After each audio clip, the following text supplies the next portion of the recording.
Quiero enviar un saludo a todos los que se disponen a observar este video. Espero que sea de bendición para cada uno de ustedes. Y sin más preámbulo, vamos entonces a tratar el tema. El video en esta ocasión va a hablar sobre si realmente la voluntad de Dios está limitada por la voluntad de los hombres. Es una pregunta bastante interesante porque hemos escuchado con frecuencia esta afirmación. Pero vuelvo y hago la pregunta, ¿la voluntad de Dios está realmente limitada por la voluntad del hombre? Yo creo que se hace necesario que a la luz de la Biblia respondamos esta pregunta.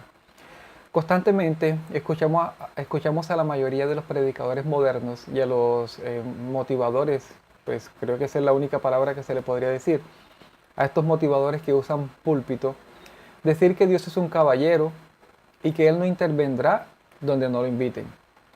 O que Dios con lo único que no puede es contra la voluntad del ser humano.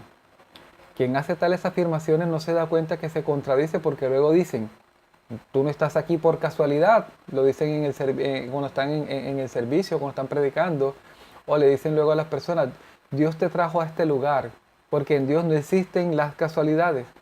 Entonces sería más bien que por favor se pongan de acuerdo en cuanto a lo que van a decir, porque se contradicen evidentemente, tienen su teología no es concisa, pero entonces vamos a ver qué dice la Biblia. Para nosotros poder saber si la voluntad de Dios está realmente limitada por la voluntad del hombre, se hace necesario que nosotros hablemos sobre dos de los atributos de nuestro Dios, de nuestro Señor. Y el primer atributo es la omnipotencia de Dios y el segundo la soberanía. Es decir, cuando nosotros analizamos estos dos atributos vamos a poder responder esta pregunta. Entonces comencemos con el primer atributo de la omnipotencia de Dios. La omnipotencia de Dios quiere decir que Dios puede hacer toda su santa voluntad. Escúchenme bien, que quiere decir que Dios puede hacer toda su santa voluntad, porque no hay límites al poder de Dios para hacer lo que decide hacer. Y yo quiero repetirla porque es muy importante. Quiere decir la omnipotencia de Dios que Él puede hacer toda su santa voluntad, porque no hay límites al poder de Dios para hacer lo que decide hacer. Y nosotros vamos a encontrar muchos versículos. De momento solamente voy a tocarte unos 4 o 5 que evidencian esto en la Biblia. Por ejemplo, en Génesis 18:14 dice así, ¿hay para Dios alguna cosa difícil? Al tiempo señalado volveré a ti, y según el tiempo de la vida, Sara tendrá un hijo. En Jeremías 32:27 dice, he aquí que yo soy Jehová, Dios de toda carne. ¿Habrá algo que sea difícil para mí? En Mateo 19:26 dice, y mirándolos Jesús les dijo, para los hombres esto es imposible, mas para Dios todo es posible. En Lucas 1:37 dice de la siguiente manera, porque nada hay imposible para Dios. Porque nada hay imposible para Dios.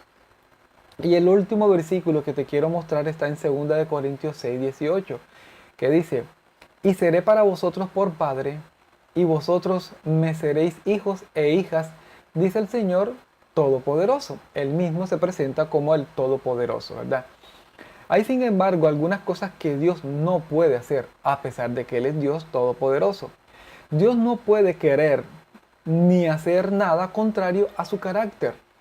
Por eso la definición de omnipotencia se da en términos de la capacidad de Dios para hacer su santa voluntad.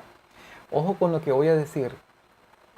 No se trata de todo lo que Dios es capaz de hacer, sino de todo lo que Dios congruentemente con su carácter hará o quiere hacer. ¿Esto qué quiere decir? Que Dios nunca va a hacer algo que vaya en contra de sus atributos o de su carácter. Y quiero repetir esta parte. No se trata de todo lo que Dios es capaz de hacer. La omnipotencia de Dios no se trata de todo lo que Dios es capaz de hacer, sino todo lo que es congruente con su carácter. Eso hará, ¿verdad? Porque hay muchas personas que confunden este atributo para cuestionar a Dios, pero lo que quiero decirte es que Dios siempre, siempre estará alineado con todos sus demás atributos en relación a su hacer.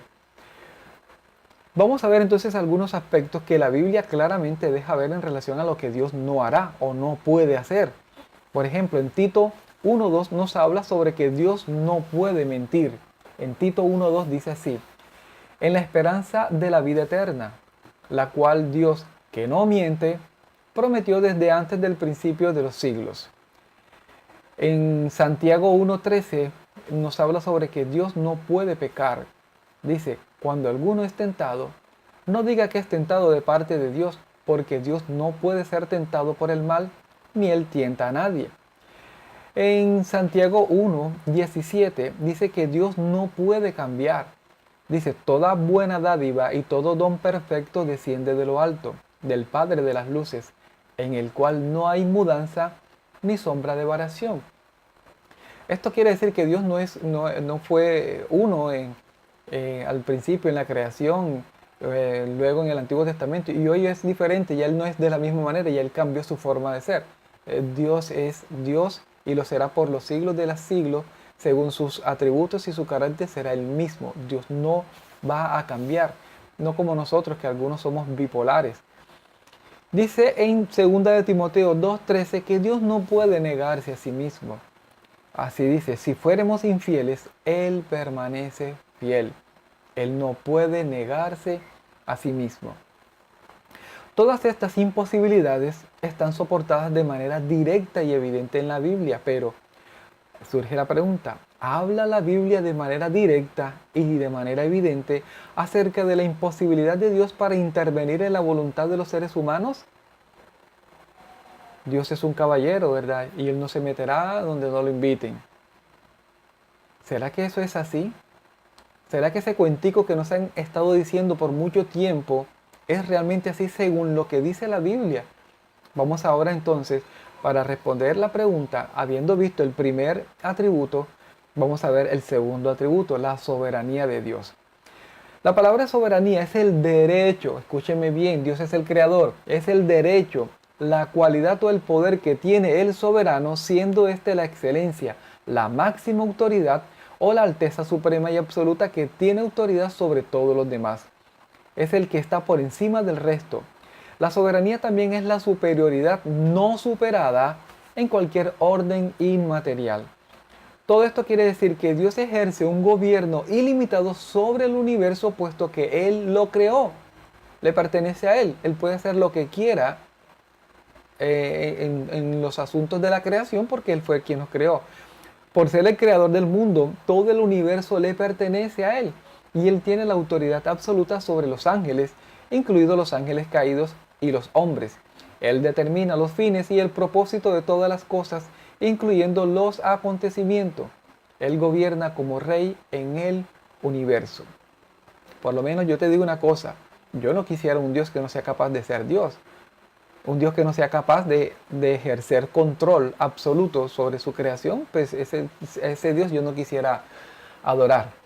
Vamos a ver qué dice Deuteronomio 10:14 en relación a su soberanía. Vamos a mostrar algunos versículos y luego algunas situaciones donde evidencia de que Dios es soberano.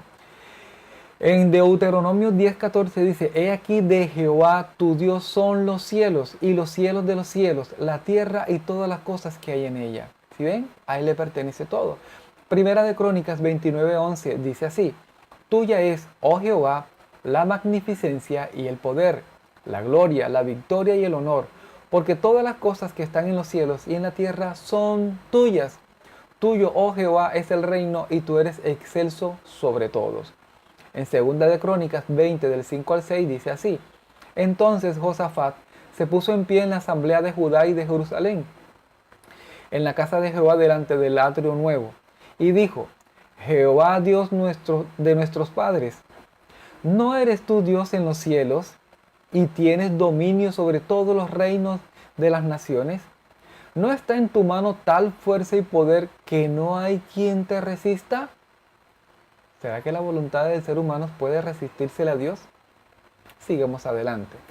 Ahora vamos a ver algunos ejemplos donde se evidencia la soberanía de Dios, es decir, vamos a ver a Dios actuando de manera soberana.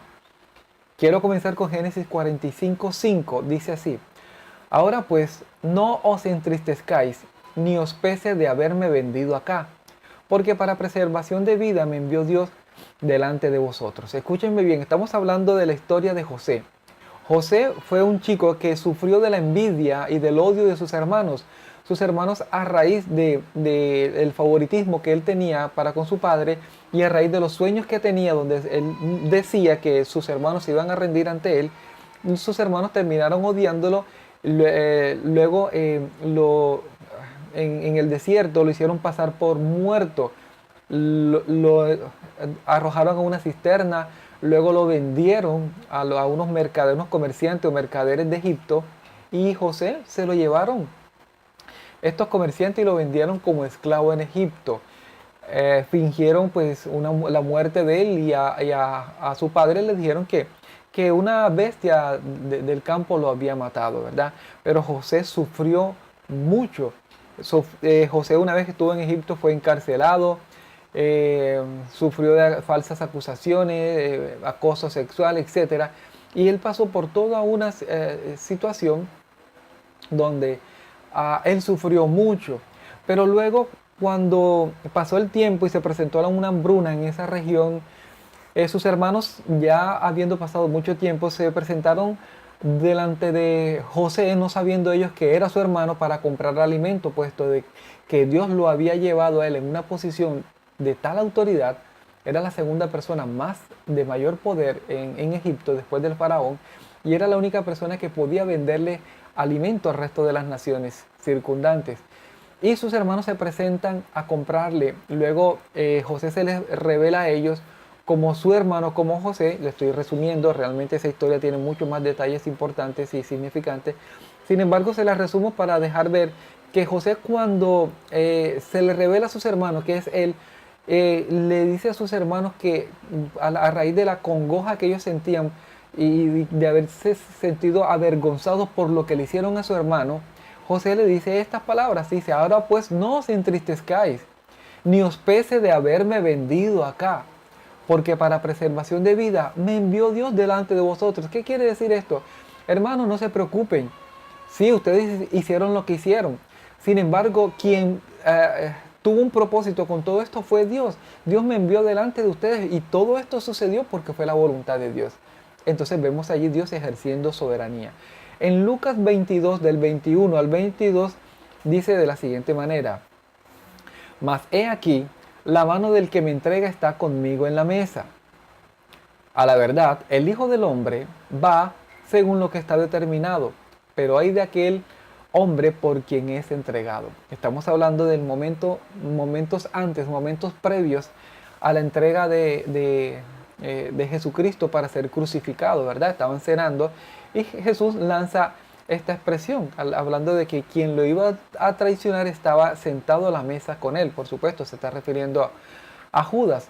Pero luego Jesús lanza esta presión, dice: a la verdad el Hijo del Hombre, refiriéndose a él mismo, es uno de los nombres de Jesucristo. Si bien él es Hijo de Dios, también él es el Hijo del Hombre. Dice: a la verdad el Hijo del Hombre, refiriéndose a él, va según lo que está determinado. Es decir, ya había un diseño divino, un plan trazado, un designio. Dios había decidido que esto iba a suceder de esa manera. Y Jesucristo está diciendo: todo está sucediendo de acuerdo como Dios Padre estableció en el plan. Pero luego lanza la expresión: pero hay de aquel hombre por quien es entregado. Es decir, Judas lo entrega porque eso estaba predeterminado o predestinado a que sucediera de esa manera. Sin embargo, no significa eso que no había responsabilidad en Judas y por eso iba a recibir su castigo.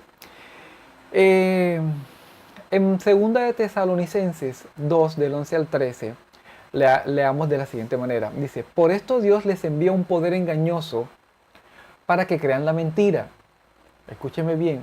Dios le envía un poder engañoso para que crean la mentira. Estoy hablando de otra situación. Estoy saltando a otro contexto y voy así un poquito rápido porque no quiero que este video sea muy extenso. Y es interesante que Dios dice que Él envía un poder engañoso para que crean la mentira. cualquiera podría decir, pero es que Dios siempre va a querer que nosotros creamos es la verdad. Y Dios siempre va a propiciar, bueno, aquí la Biblia está diciendo que Dios le envió un poder engañoso a un grupo de personas para que crean la mentira. Dice, a fin de que sean, ¿qué? Condenados todos los que no creyeron a la verdad. Pero bueno, espérate un momentico. ¿Y cómo van a creer a la verdad si Dios les envió un poder engañoso para que crean la mentira? Y si Dios les envía un poder engañoso para que crean la mentira, al ser condenados serán condenados porque Dios envió ese poder engañoso para que no crean a la verdad. ¿Cierto que esas son conclusiones lógicas? Bueno, pues este es Dios y Dios puede actuar así porque Él es soberano. Sigo leyendo, a fin de que sean condenados todos los que no creyeron a la verdad, sino que se complacieron en la injusticia. Sigue diciendo el 13, pero nosotros debemos dar siempre gracias a Dios respecto a vosotros, hermanos amados por el Señor, de que Dios os haya escogido desde el principio para salvación. De que Dios os haya escogido desde el principio para salvación. Pero es que antes de todas las cosas ya Dios había escogido a este grupo de personas para salvación. Pero a los que no escogió para salvación, entonces les envió un poder engañoso para que crean la mentira, a fin de que sean condenados. Sí, eso es lo que está diciendo el versículo. Oye, pero Dios, ¿por qué hace eso? Suena como injusto. Él es Dios y Él puede hacer como quiere dentro de su soberanía, ¿verdad? Primera de Pedro 2:8, vamos ahora a otro caso. Dice, y piedra de tropiezo y roca que hace caer, porque tropezaron en la palabra, siendo desobedientes, a lo cual fueron también destinados. Cierto, suena raro, pero es la verdad y es lo que dice la Biblia. Analicémoslo. Dice, y piedra de tropiezo y roca que hace caer, porque tropiezan en la palabra. Hay quienes tropiezan en la palabra, siendo desobedientes. La forma de tropezar es siendo desobedientes a la palabra. Pero miren lo que dice, luego dice, a lo cual fueron también destinados. Fueron destinados a tropezar con la palabra, es decir, fueron destinados a ser desobedientes. Ese es Dios. Dios le está pidiendo permiso a alguno para hacer esto. Dios está diciendo, no, yo voy a respetar la voluntad de esta persona y yo no me voy a meter. Aquí está diciendo que Él, para esto fueron destinados. ¿Qué podemos hacer contra la palabra?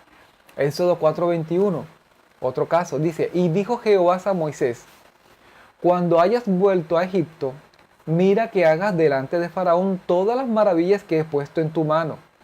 Pero yo endureceré su corazón de modo que no dejará ir al pueblo. Faraón debía atender una petición de Moisés y Moisés había sido enviado por Dios. ¿Cuál era la razón? Moisés debía decirle al faraón, deja ir al pueblo de Israel, porque el pueblo de Israel va a ir a adorar solamente a su Dios verdadero. Pero el faraón no iba a dejar salir al pueblo de Israel, a pesar de que era una petición que estaba haciéndole Moisés al faraón de parte de Dios. Faraón iba a decir que no, pero ¿por qué Faraón iba a decir que no? Porque Dios estaba endureciendo el corazón de Faraón para que dijera que no. Eso es soberanía. Vamos a ver en Éxodo 7:23, relacionado con el mismo caso. Tú dirás todas las cosas que yo te mandé, y Aarón tu hermano hablarán a Faraón para que deje ir de su tierra a los hijos de Israel. Y yo endureceré el corazón de Faraón y multiplicaré en la tierra de Egipto mis señales y mis maravillas. ¿Qué quería hacer Dios? Dios quería enfrentarse a la persona más poderosa de la época, que era el faraón. Y quería desplegar parte de su poder para que el mundo conociera lo poderoso que era él. Entonces, ¿qué hace Dios? Le da un mensaje a Moisés, dile a Faraón que deje ir a mi pueblo. Pero al mismo tiempo voy a endurecer el corazón de Faraón para que al no dejarlo salir, entonces yo voy a arremeter contra Faraón con las plagas, de tal manera que el mundo conocerá que yo soy mucho más poderoso que el faraón quien dice ser Dios. Entonces si ven cómo Dios actúa, y Dios puede actuar como le dé la gana porque Él es Dios. Y Él, queriendo mostrar su poder, decidió hacer eso con el faraón. ¿Y qué a ti y a mí si Él quiso hacerlo de esa manera? Y ahí vemos entonces que Dios respetó la voluntad del faraón. No, yo no me voy a meter con el faraón porque es que yo, donde no me invitan, yo ahí no voy y yo ahí no participo. Yo lo siento mucho, pero la Biblia me dice otra cosa. Vámonos a Jueces, ¿verdad? en una situación también bastante particular. Antes de leer esto en Jueces 14 del 1 al 4, quiero decirle que Dios le había dado una ordenanza clara al pueblo de Israel diciéndole que no se mezclaran con otras naciones, que no se emparentaran o que no se casaran con mujeres de otras razas, sí, de otras naciones, porque dice, arrastrarían a los hijos de Israel en pos de la adoración de otros dioses. Y entonces Dios iba a verse obligado a arremeter y a castigar al pueblo de Israel. Era una ordenanza que todo el pueblo tenía muy clara. Pero basándonos en esa ordenanza que le había dado Dios, quiero que leamos. Dice Jueces 14 del 1 al 4. Descendió Sansón a Timnat y vio en Timnat a una mujer de las hijas de los filisteos. Nada más y nada menos de los filisteos, los archirrivales del pueblo de Israel. Y subió y lo declaró a sus padres y a su madre, diciendo, yo he visto en Timnat una mujer de las hijas de los filisteos. Os ruego que me la toméis por mujer. Evidentemente, Sansón iba a pecar, iba a hacer algo que era en contra de lo que Dios le había dicho que no hiciera. Y su padre y su madre le dijeron, no hay mujer entre las hijas de tus hermanos, ni en todo nuestro pueblo, para que vayas tú a tomar mujer de los filisteos incircuncisos. Es decir, eso era un absurdo, Sansón. ¿Qué te pasa? ¿Cómo se te ocurre hacer eso? Y Sansón respondió a su padre, tómame a esta mujer porque ella me agrada. Él insistió en que hiciera eso. Pero miren lo que dice el versículo 4. Mas su padre y su madre no sabían que esto venía de Jehová, porque él buscaba ocasión contra los filisteos, pues en aquel tiempo los filisteos dominaban sobre Israel. ¿Qué me está diciendo el versículo 4? Que ese enamoramiento que tenía Sansón para con la mujer filistea esta era un enamoramiento que lo había puesto Dios. Ahora, si nosotros queremos verlo de una manera más clara, vamos a remitirnos a dos versiones adicionales de, de este mismo acontecimiento. Vamos primero con la palabra de Dios para todo y luego quiero leerlo con la nueva versión internacional. Jueces 14:4, en la palabra de Dios para todos dice de la siguiente manera, los padres de Sansón no sabían que el Señor quería que esto sucediera así, porque Dios estaba buscando una manera de hacer algo en contra de los filisteos. En esa época los filisteos dominaban en Israel. Ahora, como dice ese mismo versículo en la nueva versión internacional, sus padres no sabían que esto era de parte del Señor, que buscaba la ocasión de confrontar a los filisteos, porque en aquel tiempo los filisteos dominaban a Israel. Entonces, si ven cómo Dios puede hacer como Él quiere. Él es Dios. Por Dios, y Dios no necesita abogado que estemos tratando de defender su imagen. El que va a adorar a Dios lo adora, el que va a seguir a Dios lo sigue, sabiendo estas verdades y aunque son verdades que suenan un tanto difíciles de asimilar, el que lo va a adorar y punto. El que no lo va a adorar, podremos ponerle a un Dios demasiado bueno, demasiado maravilloso, no que no lo sea, pues, quiero hacerme entender, no que no lo sea, pero no a la manera como la gente lo pinta, no el concepto de bueno que la gente tiene de Dios. Dios es bueno porque la palabra de Dios dice que es bueno, pero no por eso Él tiene que actuar como a mí me parece que actuaría una persona buena. Que quede claro eso, su lógica no es mi lógica, sus pensamientos no son mis pensamientos, sus caminos no son mis caminos, su forma de proceder no es la misma forma de proceder de nosotros los seres humanos. Veamos un acontecimiento narrado desde dos libros diferentes y saquemos una conclusión. Vamos a hablar sobre el censo que David hizo, un censo que no estuvo correcto hacer. Y lo relata el libro de Crónicas y también lo relata el libro de Samuel. En Primera de Crónicas 21, del 1 al 3, dice así, pero Satanás se levantó contra Israel e incitó a David a que hiciera censo de Israel. Ojo que en este primer versículo del libro de Primera de Crónicas me está diciendo que Satanás fue el que se levantó contra Israel e incitó a David a que hiciera el censo. Sigo leyendo. Y dijo David a Joab y a los príncipes del pueblo, id, haced censo de Israel desde Berseba hasta Dan, e informadme sobre el número de ellos para que yo lo sepa. Y dijo Joab, añada Jehová a su pueblo 100 veces más, rey, señor mío. ¿No son todos estos siervos de mi señor? ¿Para qué procura mi señor esto que será para pecado a Israel? ¿Verdad? Que será para pecado a Israel. Pero mire que vamos a ver este mismo hecho narrado desde el libro de Segunda de Samuel, Segunda de Samuel 24 del 1 al 3. Dice así: y volvió a encenderse la ira de Jehová contra Israel, e incitó a David contra ellos a que dijese: ve, haz un censo de Israel y de Judá. Pero espérate un momento, ¿cómo así? Primero dice que fue Satanás el que incitó a David, pero ahora me está diciendo acá, refiriéndose al mismo acontecimiento, que fue Jehová, que fue el Señor. Para que vean que es el mismo acontecimiento, sigamos leyendo. Y dijo el rey a Joab, general del ejército que estaba con él: recorre ahora todas las tribus de Israel, desde Dan hasta Beerseba, y haz un censo del pueblo para que yo sepa el número de la gente. Joab respondió al rey: añada Jehová tu Dios al pueblo 100 veces tanto como son, y que lo vea mi señor el rey. Mas, ¿por qué se complace en esto mi señor el rey? Evidentemente estamos hablando del mismo acontecimiento, pero en un libro dice que fue Satanás y en el otro libro dice que fue el Señor Jehová. La pregunta es, ¿se contradice la Biblia? Por supuesto que no. La Biblia nunca se contradice, y cuando encontramos situaciones de estas aparentes contradicciones, el problema está en nuestra hermenéutica o en nuestro sistema de interpretación. Aquí nosotros, haciendo alusión a la soberanía de Dios, podemos entender de que Dios movió a Satanás a que Satanás moviera a David, porque Satanás también es presentado en la Biblia como un siervo del Señor. Satanás, el rey de Asiria, y mucha gente mala, perversa, Nabucodonosor, Dios los declara como sus siervos. ¿Por qué? Porque son personas que Dios los puede utilizar para que lleven a cabo su voluntad, y Dios puede ejercer soberanía sobre Satanás, y Satanás puede moverse a hacer algo que Satanás tal vez pensará que es de él mismo, pero resulta que Dios, como soberano, está moviendo sus fichas para que su propósito se cumpla. Aquí vemos claramente esto, que detrás de Satanás estaba el Señor, y detrás de David estaba Satanás, y en último detrás de David, ¿quién estaba? Era Jehová. Creo que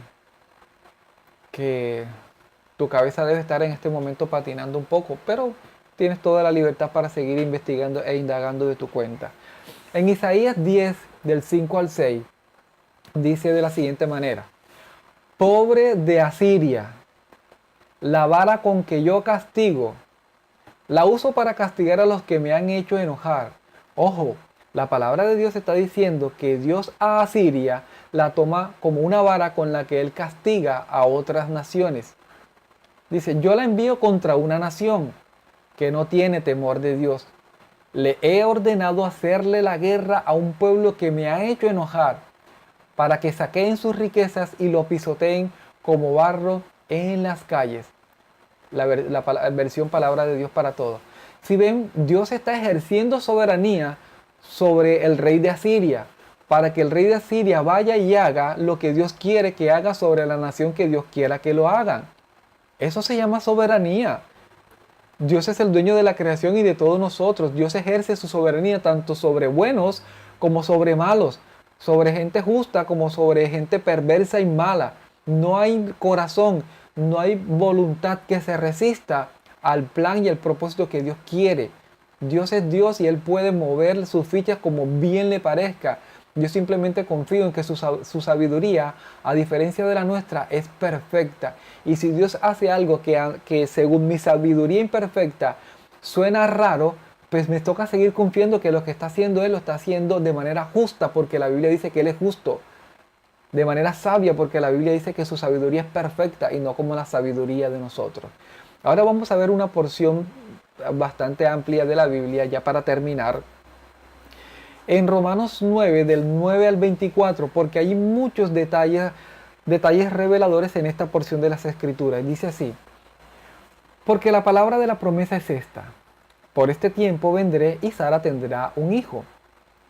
Y no solo esto, sino también cuando Rebeca concibió de uno de Isaac nuestro padre, pues no habían aún nacido, ni habían hecho aún ni bien ni mal, para que el propósito de Dios, escúchenme bien, todo se trata del propósito de Dios, no de tu propósito ni de tu parecer, es el propósito de Dios, conforme a la elección permaneciese. no por las obras, sino por el que llama. ¿Qué quiere decir eso? Que Dios escoge y Él es el que escoge y no depende de lo que hizo ni de lo que no hizo, simplemente depende de Él. Él puede escoger a un perverso y a un malo y a última hora decidir cambiar su corazón, y a una persona que puede ser sana según el concepto del mundo, toda santica, y Dios no escogerlo, ¿verdad? Aquí dice que no habían hecho, no habían aún nacido, ni habían hecho aún ni bien ni mal, para que el propósito de Dios conforme a la elección permaneciese, no por las obras, sino por el que llama. ¿Quién es el que llama? Él, y Él es el que elige. Entonces el 12 sigue aclarando, dice, se le dijo, el mayor servirá al menor. Como está escrito, a Jacob amé, mas a Esaú aborrecí. Y nosotros vemos claramente que Dios, antes de que nacieran, antes de que ellos siquiera pudieran haber hecho algo, ya Dios había desechado a Esaú y había elegido a Jacob. Es lo que me está diciendo la Biblia. ¿Qué pues diremos? ¿Que hay injusticia en Dios? De ninguna manera. Pues a Moisés dice, tendré misericordia del que yo tenga misericordia, tradúzcase del que me dé la gana. Y me compadeceré del que yo me compadezca, tradúzcase del que me dé la gana. Así que no depende del que quiere, escúchame bien, no depende del que quiere, ni tampoco depende del que corre, sino de Dios, que es el que tiene misericordia. ¿Verdad? No depende de los seres humanos, no depende de la persona, depende enteramente de Dios. No se trata de la persona que más se esfuerce para agradar, para ganarse el favor de Dios. Dios trae su favor sobre el que Él le dé la gana traerlo, ¿verdad? El 16, así que no depende del que quiere, ni del que corre, sino de Dios que tiene misericordia. Porque la Escritura dice a Faraón, para esto mismo te he levantado, para mostrar en ti mi poder, y para que mi nombre sea anunciado por toda la tierra. De manera que de quien quiere, tiene misericordia, y el que quiere endurecer, endurece. No, yo quiero que notes que ahí no dice que al que quiso endurecer, endureció como tiempo pasado y que más nunca lo va a volver a hacer. Ahí cuando dice que el que quiere endurecer, endurece, da a entender que si él lo puede seguir haciendo. De hecho, lo sigue haciendo. Vimos antes que él envió un poder engañoso a algunos para que crean la mentira y no crean la verdad a fin de que sean condenados. ¿Lo recuerdas? Lo vimos más adelantico. Bueno, aquí él está diciendo, ¿verdad? Que de quien quiere tiene misericordia y el que quiere endurecer, endurece. Versículo 19. Pero me dirás, ¿por qué pues inculpa? Porque ¿quién ha resistido a su voluntad? Cualquier persona, usando su lógica y su justicia imperfecta, humana, diría eso. Pero y entonces, si Dios me endurece y endurece mi corazón, y yo por el endurecimiento de mi corazón no termino creyendo, entonces ¿por qué me echan las culpas a mí? Porque es que somos responsables también. Él puede hacerlo y eso no nos libra de nuestra responsabilidad. Por lo tanto, no hay injusticia alguno. Miren la respuesta, Pablo, a esa pregunta, que creo que ahí es evidente que ni siquiera Pablo tiene una respuesta para eso, porque Dios así. Él simplemente, Pablo dice, quiero leer nuevamente 19, pero me dirás, ¿por qué pues sin culpa? Porque ¿quién ha resistido su voluntad? Mas antes, oh hombre, ¿quién eres tú para que alterques con Dios? Dirá el vaso de barro al que lo formó, ¿por qué me has hecho así? ¿O no tiene potestad el alfarero sobre el barro para hacer de la misma masa un vaso para honra y otro para deshonra? ¿Cómo así es? Dice que Dios de la misma masa hizo vasos que iban destinados a ser usados de manera deshonrosa para deshonra, y a otros Dios de la misma masa hizo vasos para honra. Eso es lo que está diciendo la Biblia, que Dios lo hizo así.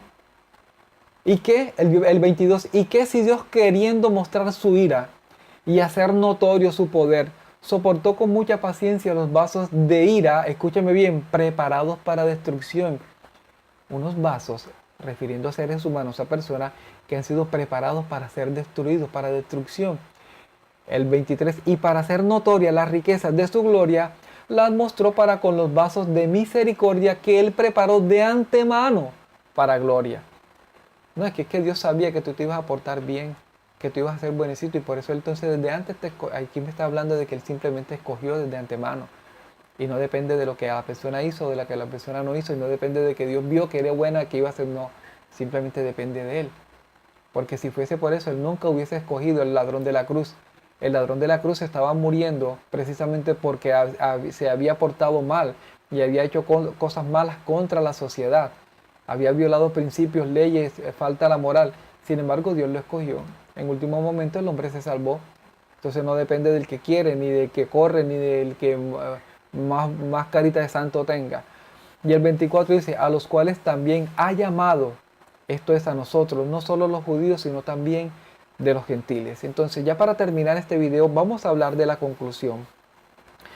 La conclusión es que sí es cierto que hay cosas que Dios no puede hacer porque atentan directamente contra su carácter y sus atributos, pero quiero que notemos que dentro de estas cosas que Él no puede hacer, no está incluido el que no pueda contra la voluntad de los seres humanos. Lo siento por esos predicadores, lo siento por esos pastores que se atreven a hacer tal afirmación, pero no es así.